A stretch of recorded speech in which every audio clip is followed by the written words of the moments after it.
my COO, Richard, coined a phrase, death by Chrome tab. Because what ends up happening, you've got 10 different apps opened on your computer. You've got your PMS, you've got your pricing software, you've got an operational field software, you've got some kind of CRM. I mean, you've got 10 systems that don't always talk to each other very well. You're shuttling data in between them, and it doesn't work. It's not scalable. Welcome to the Vacation Rental Show. This is your essential playbook to grow and scale your vacation rental business with advice and insights from the best in the biz. I'm your host, Lynell Gordon. Welcome to the Vacation Rental Show. I'm Lynell Gordon, your host, and I am really thrilled, guys. You're going to love this. Merilee Karr, she is an entrepreneur and an industry leader in the short-term accommodation sector. Guys, she's projected by PricewaterhouseCoopers to reach $330 billion by 2025. She is the founder and CEO of Under the Doormat Group and the chairperson of the UK industry body. Now, guys, listen to this. Working closely with the government and as an industry spokesperson, including BBC, Sky News, The Guardian, Huffington Post, and others, and a speaker at industry conferences, of course, in the UK and globally. So I am thrilled to have you. Welcome, Merilee. Oh, it's wonderful to be here and wonderful to get to talk to some of your listeners about the industry. I'm thrilled. So let's talk a little bit about you. In today's episode, tell me what you would like to speak about, because you told me earlier, and this is exactly what the podcast is about. So I'm thrilled. You want to help property managers grow. Well, I mean, look, Under the Doormat started out as a property manager ourselves. So I know what it takes to grow a business, but I also know what some of the challenges are and the things that make it really hard to grow in this industry. So I think it's a great topic to talk about because there are so many amazing entrepreneurs out there today trying to grow businesses in the sector. And the more that we can do to empower them and enable them to achieve the growth that they want to deliver, the stronger the industry will be and the stronger the businesses will be that operate within it. And that is ultimately, for me, the biggest goal. So tell me this, what is the number one advice that you would give to property managers who want to grow? I mean, look, I think the simplest thing is to think about the size you want to be, not today, but in 2 or 3 years' time, and build the systems, the processes, get the right technology in place so that you can actually be the size of company that you want to be. And I think one of the things that's really hard is we often as entrepreneurs are just stitching things together to make it work. Especially at first. I mean, we've all done it. I remember actually having to travel with suitcases in between properties and getting linens changed. And I mean, all kinds of stories. So you've got to, in the early days, stitch things together to figure out what works. But then very quickly, you've got to understand how to find the right technology, how to systematize the processes in your business so that you end up having consistency and that you can train your team when you have new members joining, all the things that make things work like clockwork without just increasing everyone's workload and burning everyone out. So I think it's hard because when you're running at 100 miles an hour, it's also hard to change the tires. But that's basically the magician act that everyone's expected to do. And hopefully we can talk about some of the things that you can do that make that a little easier. So what I hear from you is this. It is a lot of work, number one, especially to start. And you have to set goals. If you don't set your goals, you don't know where you're going. And one of the ways that I think is the best way to set goals is to sit down and make a list of what you want to do and where you want to be.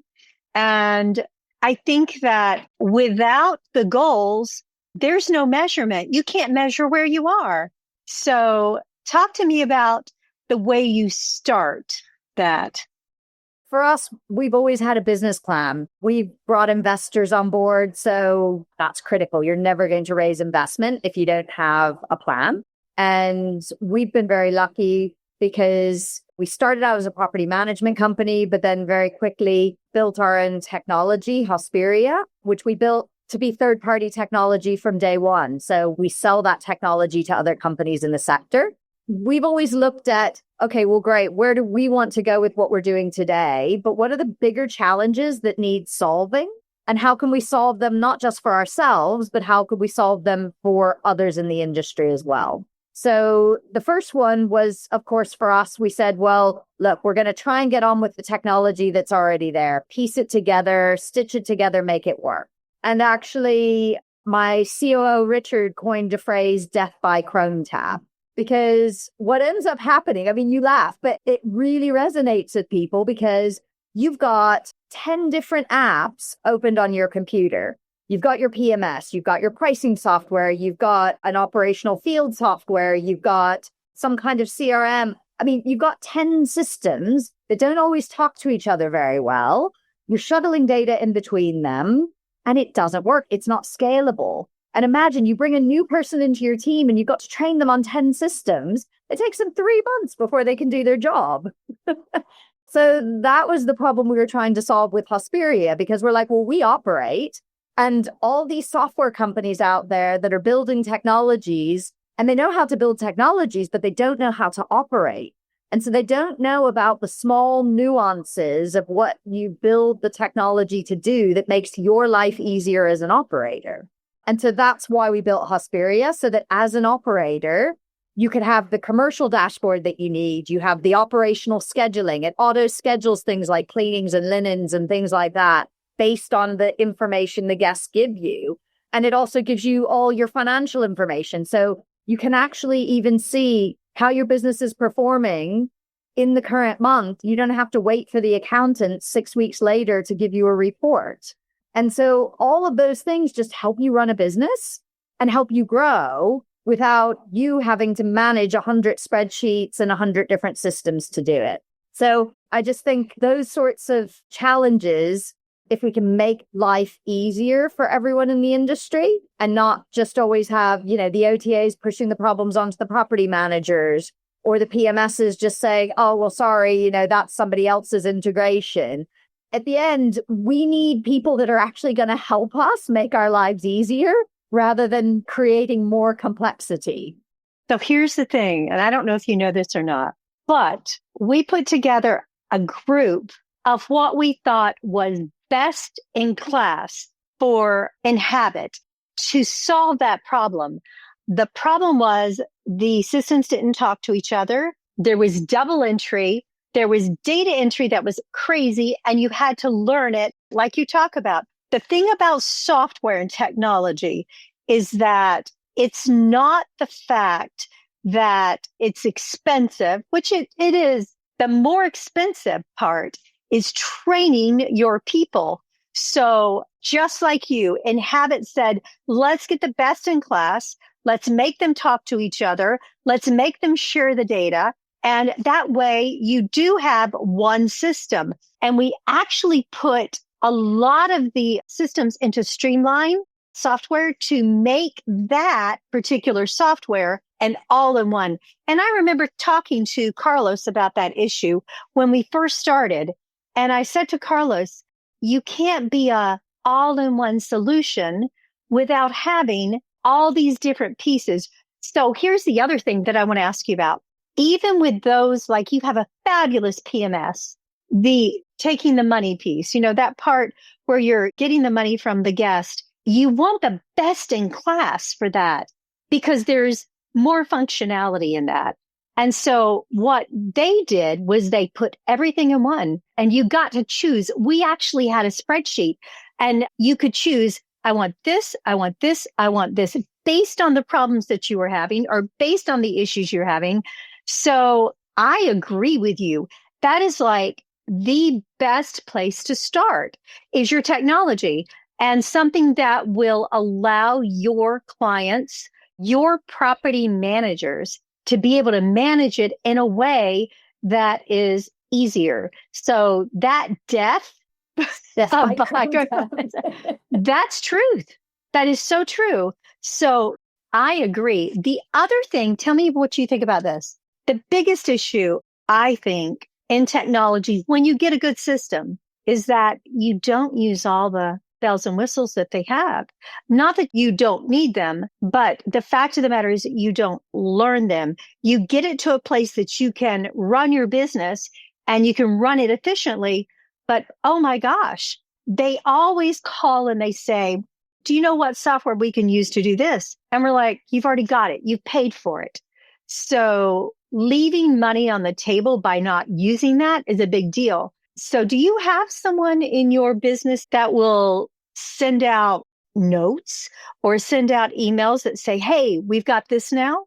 Yeah, so we often do kind of like feature upgrades or feature updates. Here's how it works. Here's how a client is using it. We also have dedicated account managers so that they can track what the usage in the system is and can see, oh, well, hold on a second. There's this whole functionality that you're not using. And so what we try and do is actually look at how people are using the system and understand where the gaps in usage are, because that's a pretty good indicator that people might not even be aware that they're missing part of what the technology can do for their business. And now we have this huge, huge elephant in the room that is exponentially growing, AI, that we are now putting in our softwares. And it's extraordinary to think about where we're going to be in a few years. Do you agree with that? I couldn't agree more. I think, to be honest, it's the most exciting thing. And look, I can sometimes be a little bit skeptical of the next big wave. So, if you would have talked to me even a year ago, I would have said, yeah, AI is interesting, but, our business are all about being personal and offering that personal service. But leapfrog, and if you now have used AI in the last month or two, the gigantic leaps that AI has taken are incredible and blowing everyone's mind. It blows my mind. I can't believe it. It is amazing, absolutely amazing. But then the key is understanding, well, what does this mean for me? Does this make me obsolete? What does this mean for the OTAs? The whole industry is going to change, but that can seem scary. And sometimes it's like, oh my God, well, then what do I do? And you don't know what to do at all. And I actually think there are a couple of simple things that you can do that ensure that you are well protected for the direction that AI is going. The first thing is that in an AI world, the assets are ultimately the most important thing. So everyone who's distributing is going to be disrupted because how things get distributed, how people find what they're looking for is going to change. But what isn't going to change is that people want to travel. People want to stay in amazing places. So if you have the contract with the owner, if you're exclusive and that supply is yours to manage, that is the number one moat that you can build around your business. So I think that's the first thing. The second thing is coming back to technology, making sure that you have all the data sitting in one central place.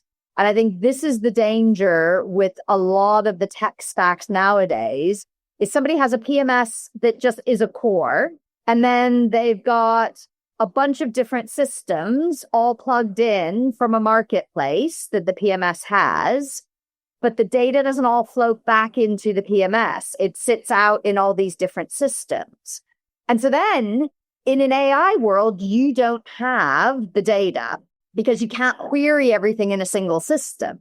And so I think the more that you have that data and own that data and you have a single source of truth for all of it, then you are the owner of that data. That means you can train your AI models. That means you can build the customer interactions that provide a quicker, seamless experience for your guests. That means you can own your own tone of voice.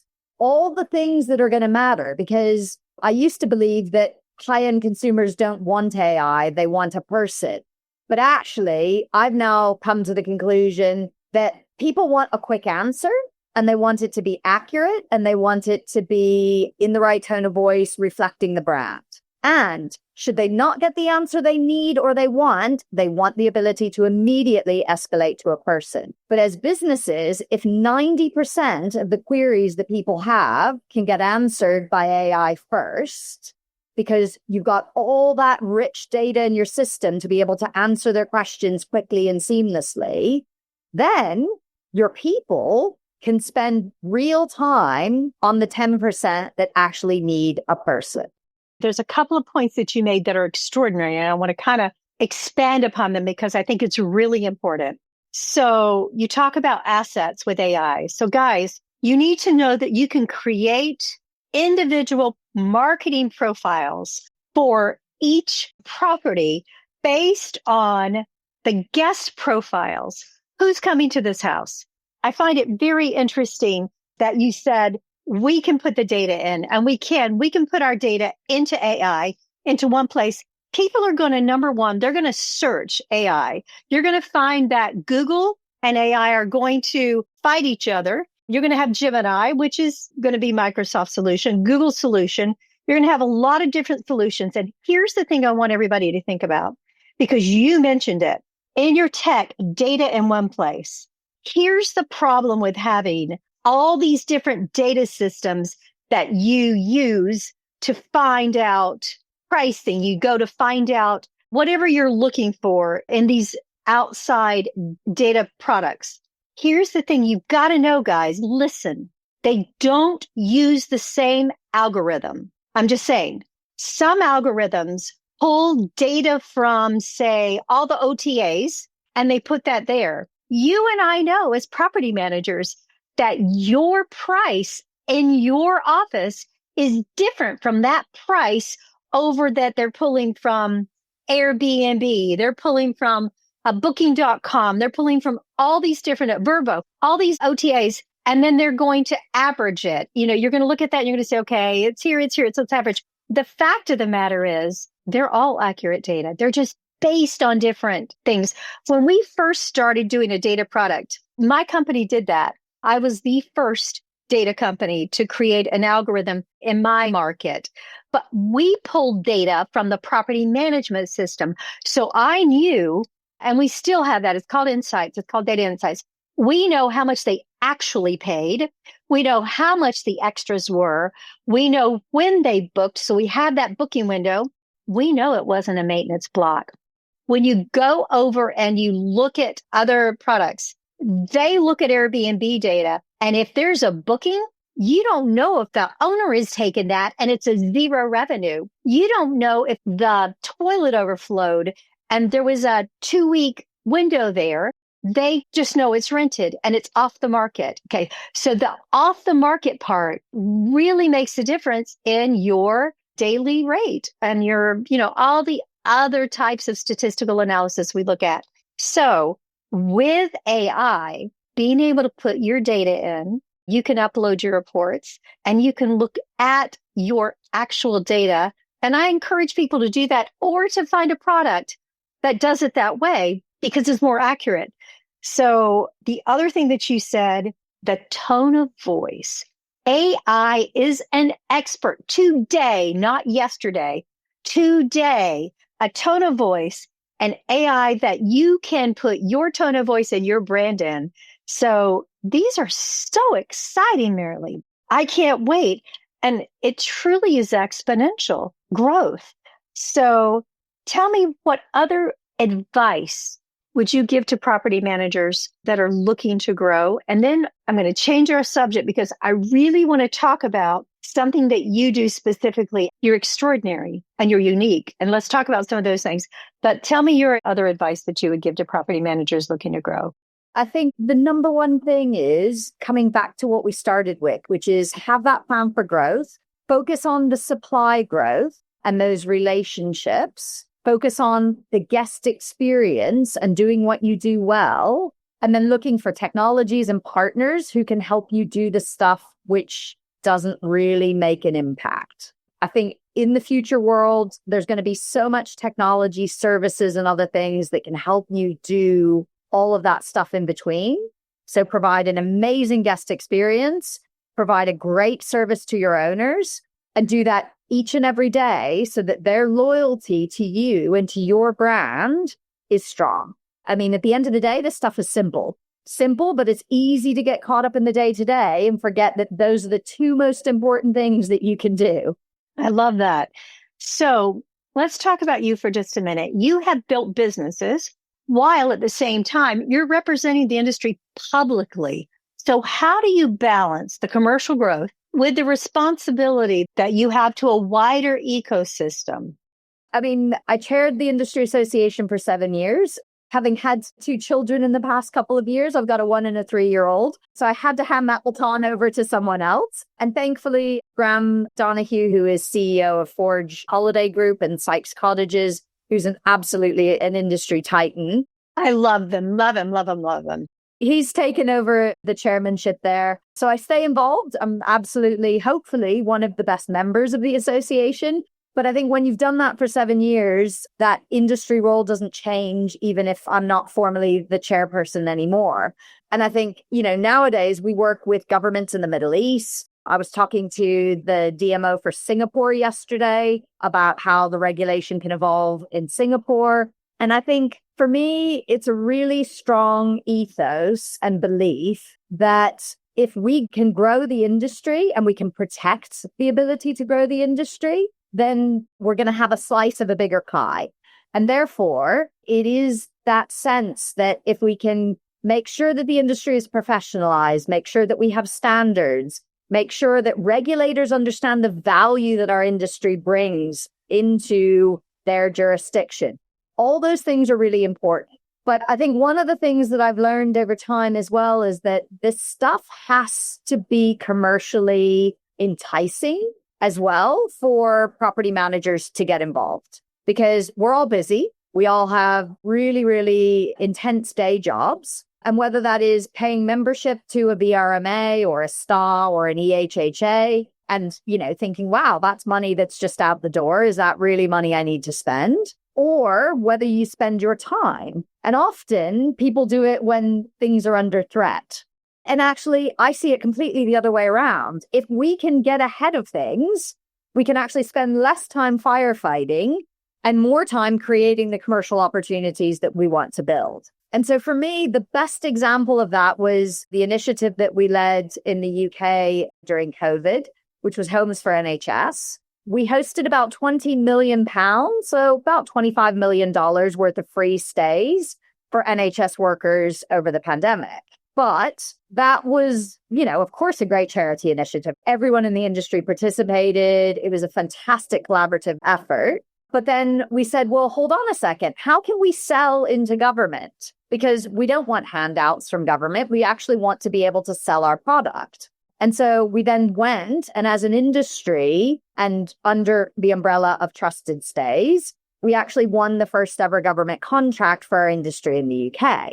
So that was great because that solved one industry problem, which is government wasn't buying from us. And that was during the pandemic, a real disappointment when we offered something that they needed.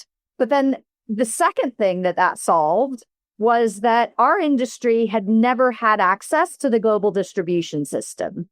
So in America, that's normally Sabre. Globally, that's Travelport Amadeus. But I mean, this is the system that powers airlines, hotels, and this entire ecosystem of travel agents. And yet none of those organizations can purchase stays in our industry. So because we won that government contract, we were then able to build the first industry connection into the global distribution system. And when we did that as a global deal with Amadeus, and it is multi-GDS, so it can push inventory into all the GDSs. And actually, it was amazing because just last week, I was talking to the guys from Responsibly, and we are now starting to onboard the first buildings and inventory in the US into the global distribution system. But the thing is, to get on there and to be able to do this, you have to meet standards, duty of care. Corporates are not going to purchase stays in your properties unless you can demonstrate you meet the right standards. So what it means is that all of a sudden, getting accredited, has a value because you can then sell into new markets. And I've always believed that people aren't going to get accredited just because it's the right thing to do. They're going to do it when there's a commercial value to achieving it.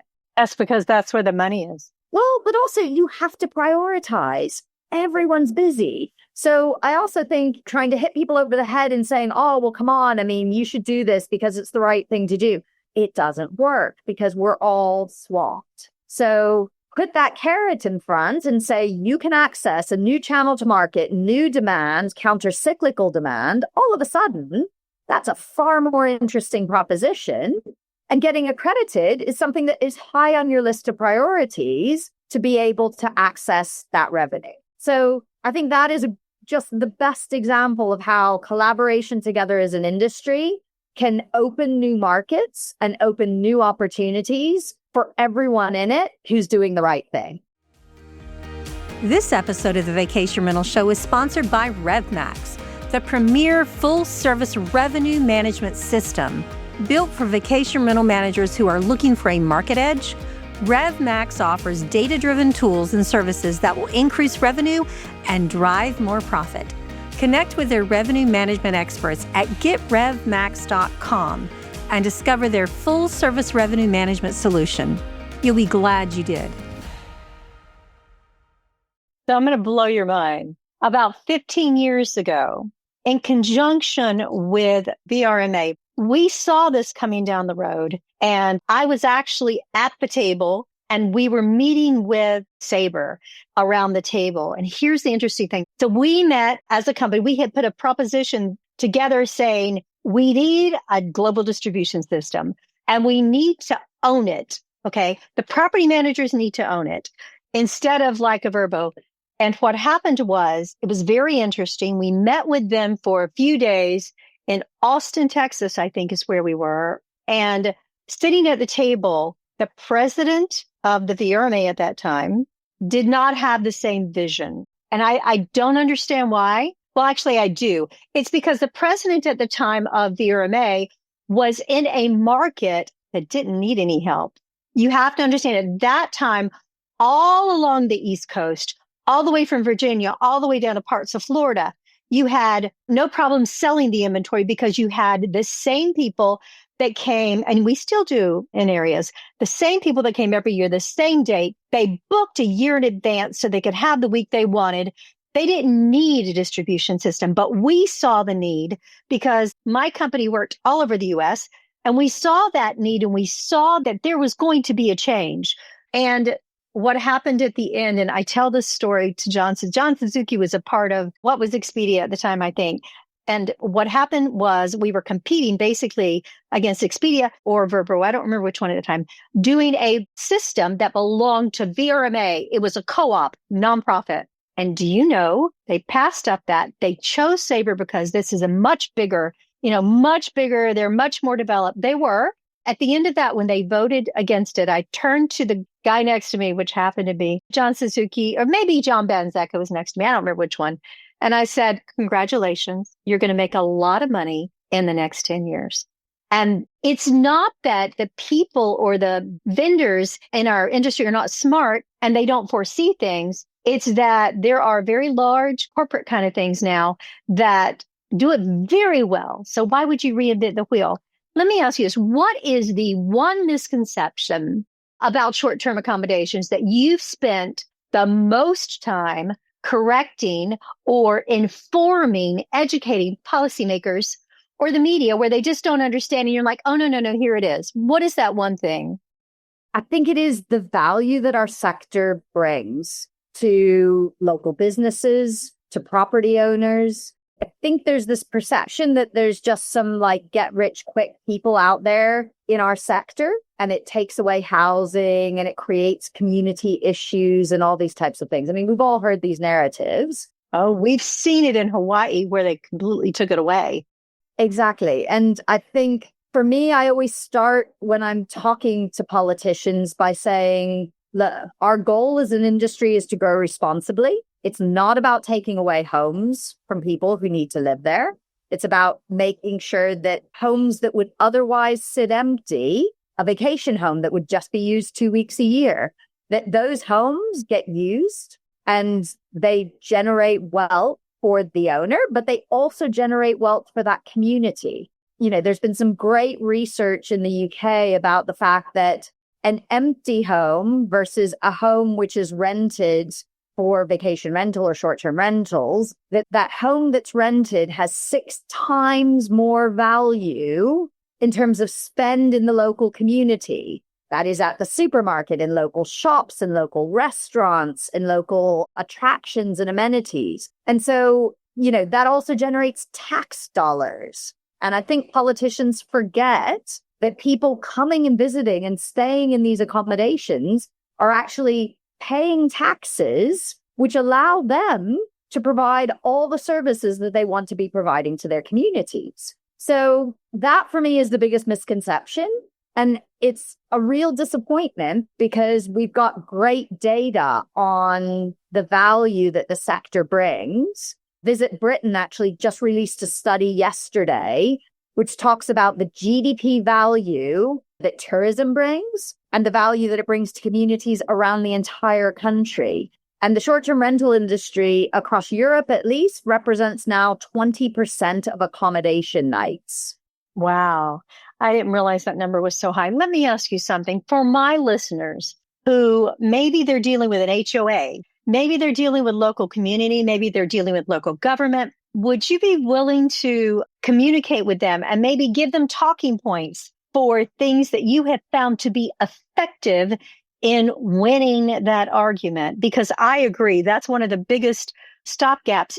Ginger Harrelson has been working on that in Alabama, and she's also an attorney, property manager, attorney, brilliant, drop dead gorgeous, and she is a well-spoken person. She has been successful at that. Scott Leggett. Oh, he's amazing. Oh, I adore him. He's one of my mentors, and he is fabulous. As a matter of fact, I was going to ask you because you and he are like speaking the same language. He's like, be proactive. Don't wait. Be proactive. And I think that we get caught up in the running of our business, our property management business, because there's so much to do that we are working in the business and not on the business. Working on the business means taking these local steps to make sure that, number one, you're taken care of there. And Scott Leggett has created a nonprofit to help that and lots of resources. And he works in Europe as well. I mean, all over the world. He's literally all over the world working on that. I've sent out and I'm like, I want to interview and find out what's happening. So between you, Merilee, and Scott, I think we're going to have a lot of good information for property managers to help them to address this issue in their community. One thing I would say just on that one, the other organization in North America that's done loads, and I don't know if you've interviewed Dave Krause, the guys at Rent Responsibly have actually created all the toolkits and all the things to support people to do this in every local association. And that is their ethos. I have interviewed him, and you're right. That's a fabulous resource for people. No, I mean, absolutely amazing. And the stuff that they're doing and building over time just blows out of the water, to be honest. Anything that I can do to provide, because I don't have a toolkit, I can give people a bit of advice and those sorts of things, but they're actually making it repeatable and scalable so that property managers around the entire country have the things they need to be able to do that in their local communities. And that, to be fair, is where the US is very different than Europe, because European regulations tend to be national or at least at a major city level, whereas in the US, I mean, it can literally be down to a little micro HOA, as you were saying. Absolutely. A little community. I think about 7 or 8 years ago, I had a HOA call me, and I have such a desire to help people. That's who I am inside. And they called me and they said, Lynell, they're trying to take this away. And it was a little community up north. And we actually wrote some things out for them to help them. And they were able to keep their rentals in that area. But it was such a big deal because there was nobody to help at the time. So you guys have lots of resources, property managers.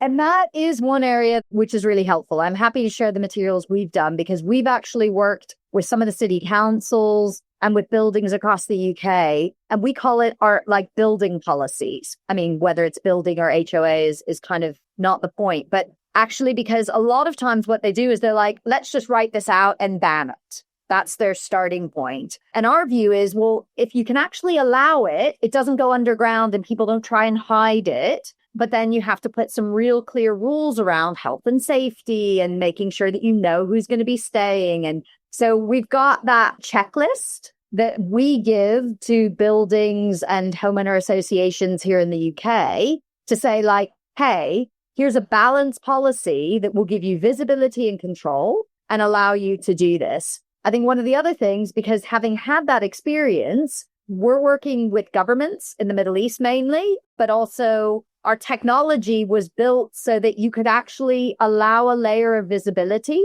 So you could, for example, even adopt a technology solution within a particular development so that the development gets the visibility they want. The owners can rent it out and it distributes out, of course, into all the OTAs. So we are trying to use some of the technology solutions that we've built to actually help us unlock these naysayers, the people who don't want our industry and they use as an excuse lack of transparency and control and all those types of things. And we're like, well, what if we just give you all of that? What if you have that visibility and we can do that with the technology that already exists? So happy to have that conversation with anyone, because if we can just go back and say, the answer isn't just to ban it, here's a different answer, and here's a plug and play solution that you can implement, all of a sudden they're like, oh, wow, you've just taken away all my arguments. And you've taken away all their work to make this happen. Yeah. Which is huge. And the AI products that are out there, I love too. So what lessons from traditional hospitality, short-term rental operators still underestimate? And what does short-term rentals do better? What do we do better today than hotels? Because that's a great talking point for us. I was speaking on another webinar recently about the hotelization of short-term rentals. You know, we all know that when companies get too big, when things lose their authenticity, that you can run the same risk that actually the hotel industry faced. And part of the reason why our industry is so attractive is that you lose any uniqueness and everything becomes standardized. I often talk because I think it's really important that we professionalize. And I don't think professionalizing has to mean that everything becomes standardized. I like to use the phrase standards, not standardization, because we want a high bar for standards. But you still want that creativity, that uniquely designed property. You want that experience of what a local community can offer when you go and stay there. So I think it's really important that we professionalize. And I think there is a lot we can learn from the hotel industry about standards and professionalization. But I think being able to achieve that while still maintaining that personality, that uniqueness, and that kind of authentic flavor that our industry brings is what actually the real value of our sector provides and why customers continue to choose our industry. You know, I have a perfect example for that. Steve Schwab, who I'm sure everyone knows in this industry, Vacasa and Casago, when he merged with them, one of the things that caught my attention, and I was like, all hearts for him, I'm just saying, he started a local campaign, localization rather than what you're talking about, corporate large companies, being able to make them local and go back to that love of local is a huge push in our industry. We also have Stakeholders Vacation Rental Group. They create these super groups of property managers they're putting together for people that want to sell their property management company. And it's so great. So guys, if there's anybody out there that wants to sell your property management company, this is fabulous. Please reach out to me. I would love to talk to you about it. But what this is super local. So they're taking all these property management companies that manage their companies well. And that's one of the big qualifications. And EBITDA is the qualification. And they're putting these local companies together and they are selling them as a whole to P&E, private equity. And the stipulation is from the top down, the stipulation for choosing which company gets to take this. And there are a lot interested, let me tell you, because there is a lot of money in this. The stipulation is leave them alone. Leave them alone. Let them do their job uniquely. Don't try to create, we're not trying to create this. And I think we're putting together like 30, 35 companies at a time. And the people that run those companies very well, we look at them and we're like, okay, who's the C-suite going to be looking at this? They're going to be the property managers or someone from the industry that they bring in to take care of that.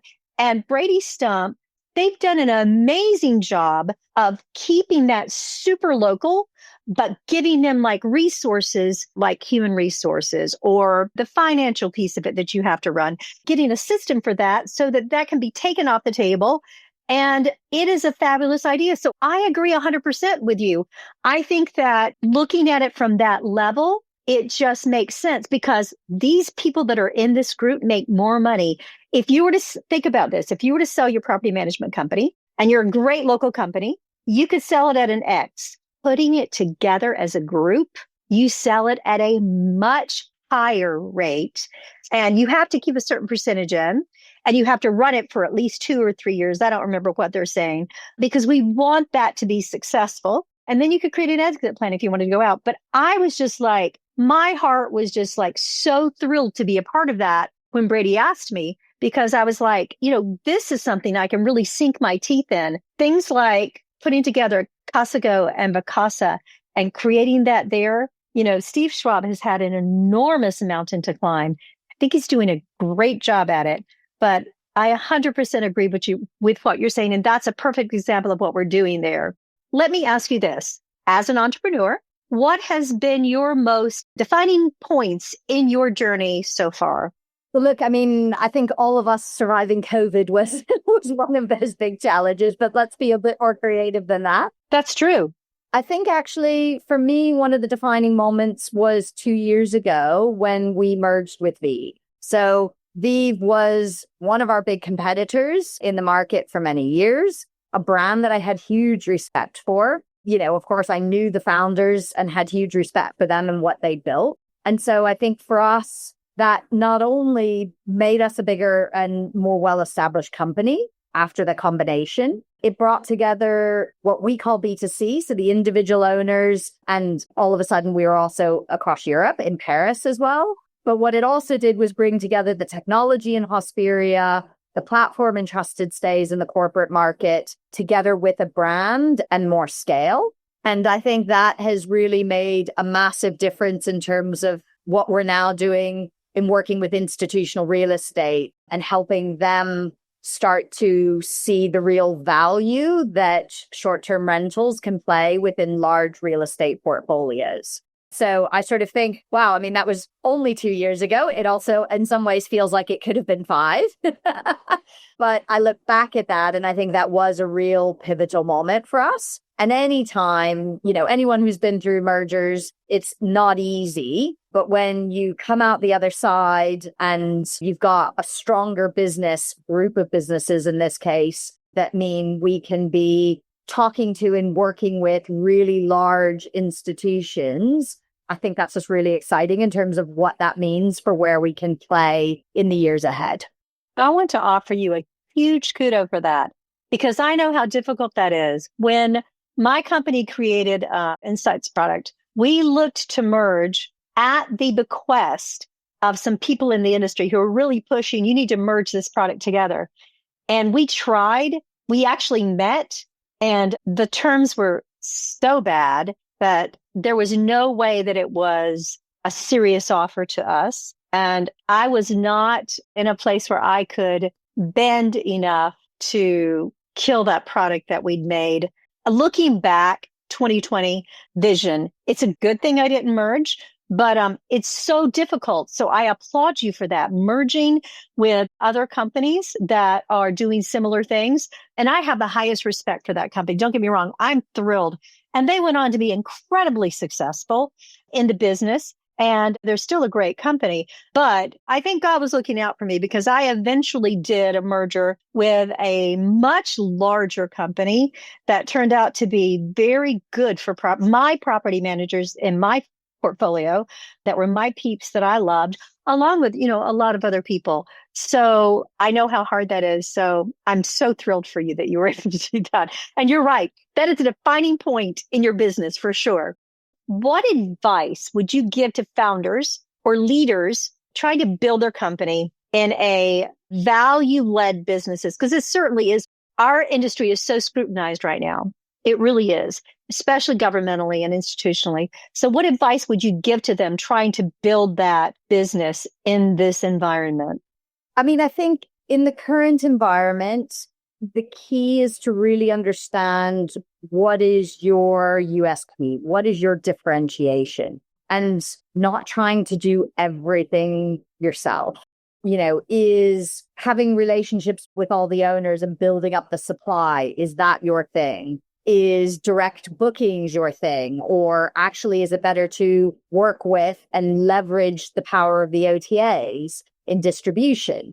And then what layers of systems and technology and services do you need to support you? And increasingly, how are you going to use AI to do things efficiently? So I think it is really just understanding your offer to the guests, your offer to your owners, and how you can really focus your energy on scaling supply and demand, because there's always two sets of customers, your owners and your guests. And if you can focus and really grow those two things, then the business itself is going to thrive. So I think that comes back a little bit to what we were saying earlier. It's like, keep the focus on the simplicity, because otherwise you can get completely caught up in complexity. And sometimes that means you take the eye off the ball of what's really important. So focus on what's really important, focus on your owners, focus on your guests, partner, and bring in the expertise you need on other things. And I think there is always and will always be a demand for what we offer to owners and guests as this industry continues to grow. 100% agree. One thing I want to reiterate that you say, because I think it's so important. Notice that Merilee did not say, you have to concentrate on OTAs, you have to concentrate on direct. No, she said, which part of that, is most important? Where are you going? There are markets, guys, that don't use OTAs. I know that is hard to comprehend. But yesterday, I was interviewing someone who has a fabulous product that interfaces with OTAs. And he was like, I'm happy to beta this in your market, Lynell, where I have rentals. And I thought to myself, we don't use OTAs. And I don't know how to tell you that there are people that come on here that are like, their whole business is built around OTAs. That's fabulous. One of my best friends in Myrtle Beach, her whole business is built around OTAs, and she makes a lot of money and she loves it, and her people are happy and she's happy. But then I go back down towards other places close to there, like within 30 miles, and no one uses OTAs. The only time they use OTAs is when the property owner insists, because they think they're losing rentals.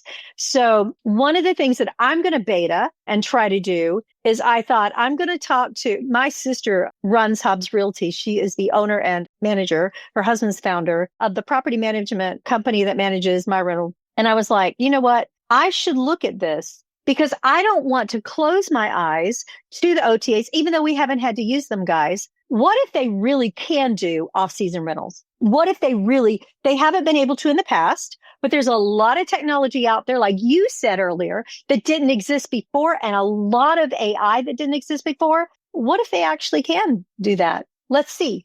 So I usually offer to beta products for my sister, and we'll see. But I think that point is important because direct bookings are very important in our industry. A lot of people want to reduce the amount of money they spend on OTAs by doing direct bookings. And that's a great business model, but it doesn't work for everyone. I want to ask you this. Tell me your favorite homeowner or guest story from your property management company. Well, actually, a really funny one, which comes to mind, which is a bit about owner and guest, was that we have a property in central London, beautiful Muse apartment. And it was early days. I had to cycle in the morning early to do a checkout of the guest. And I thought, oh, this is going to be really quick. He's going to want to hand the keys and get off to the airport or whatever. And he said to me, no, you have to sit down and have breakfast with me. And I was like, okay, well, let's see what this guy wants. So we sat down and he then proceeded to tell me, he's like, look, I'm not one of these people who has lots of supernatural experiences, and I haven't had one for 10 years. And he's like, but I saw a ghost in this house. And I was like, really? And he's like, yeah, I was lying on the bed and I sat up, and he's like, there was a mother and child playing at the end of the bed. And he's like, who lives in this house? What's the story? And I was like, well, to be honest, it's an older lady. She doesn't have any children. So, I mean, I can't speak to what that might have been. But he was like, actually, he's like, it was a really nice experience, a warm experience. They were happy. But he's like, just really curious about the house and the story because he'd had that experience. So obviously that brings a little bit together, you know, the owner and the property and the history together with the guest who'd had this experience. So that was a very unusual way to spend a Tuesday morning at like 7 a.m.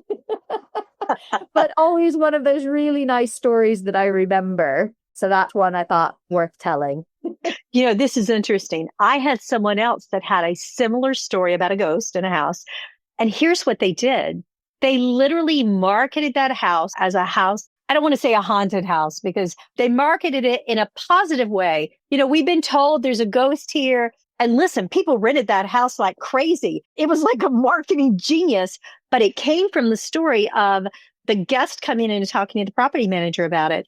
And it was a positive experience for them too. So who am I to poo-poo what happens in the world? I don't know everything that happens in the supernatural. I know lots of things that God has done for me, but who am I to say that didn't happen and doesn't exist? And they were I know they believed that. And I'm sure the guy sitting down to breakfast with you believed that. I love that story. Thank you for sharing that. Is there anything else you'd like to share with property managers? Oh, look, to be honest, I think we've covered loads. I think the main thing I would say is if any of this resonates, if there's anything I've said that people want to follow up with, feel free to reach out to me on LinkedIn or whatever means. And I'm always happy to have a conversation. Okay, guys, if you're going to reach out to her on LinkedIn, you can go to Under the Doormat or look at Merilee. It's Merilee, and her last name is Karr, and it's Karr. So you should be able to find her on LinkedIn. And I would love for people to reach out to you, especially people that are trying to be proactive in government affairs, because you have such great experience at that. And you're at a level that you know how to deal with people. So please, guys, reach out to her if you have any questions about being proactive.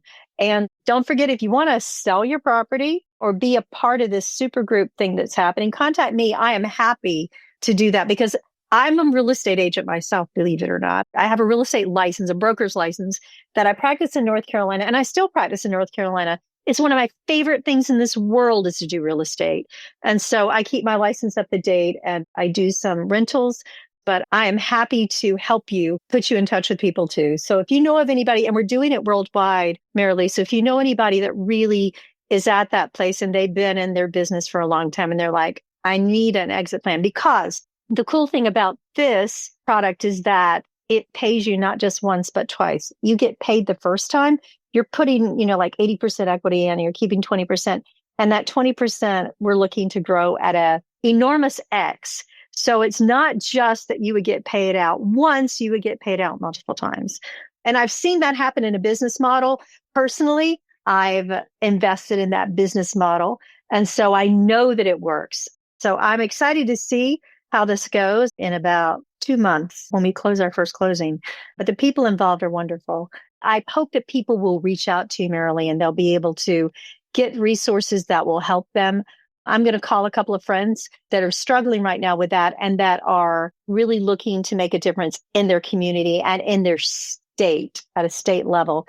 And I think you're the right person to reach out for that. So also, guys, if you have prop tech questions, she is an expert in that. And she's very famous in that industry. She really is. So I am so honored to be able to interview you and talk to you. So thank you for taking the time to come on the show. Yeah, thank you very much. This episode of the Vacation Rental Show is brought to you by RevMax. To find out more about how RevMax can help grow your vacation rental business, visit getrevmax.com.